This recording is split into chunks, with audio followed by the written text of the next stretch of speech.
इसमें पढ़ेंगे law of refraction of light.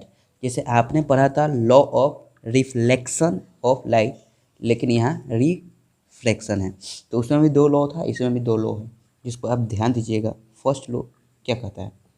The incident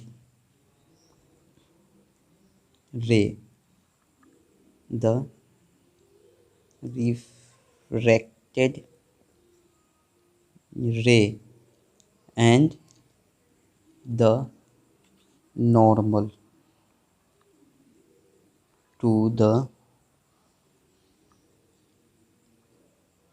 interface all lie in the same plane।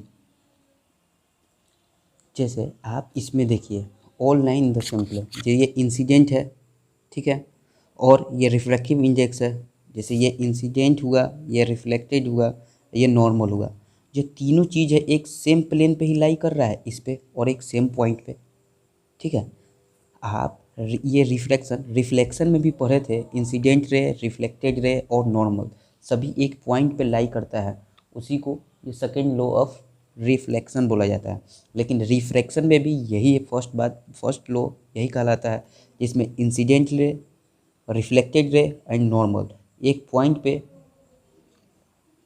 Point of plane पे denote करता है, उसी को क्या बोलते हैं?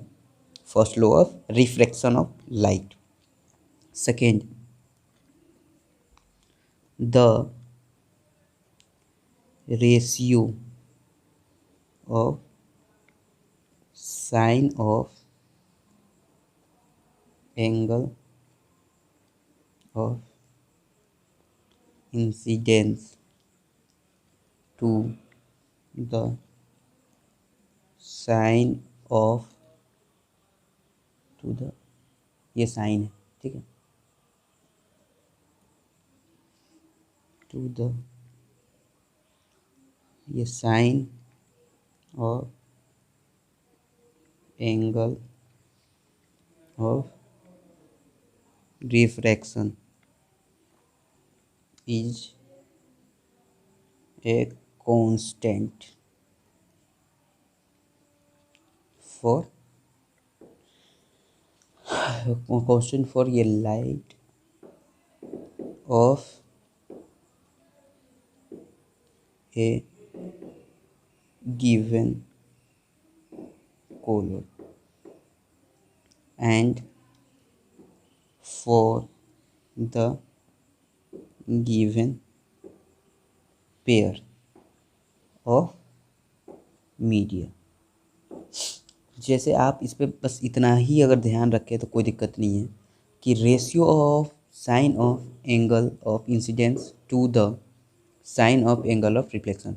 जैसे ये जो इंसिडेंट कर रहा है तो कुछ एंगल पे कर रहा है, नॉर्मल से कुछ एंगल बना रहा है, और जब रिफ्लेक्ट भी कर रहा है तो ये नॉर्मल से कुछ एंगल बना रहा है, तो यही एंगल, ये साइन ऑफ इंसिडेंट और साइन ऑफ रिफ्लेक्टेड, इसका रेशियो कांस्टेंट होता है।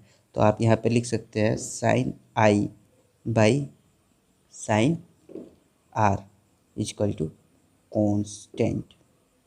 मेन पॉइंट यही बोला जा रहा है। तो आप इसमें फर्स्ट लॉ ये है और सेकेंड लॉ ये है, दोनों को ध्यान रखिए, बहुत अच्छा होगा।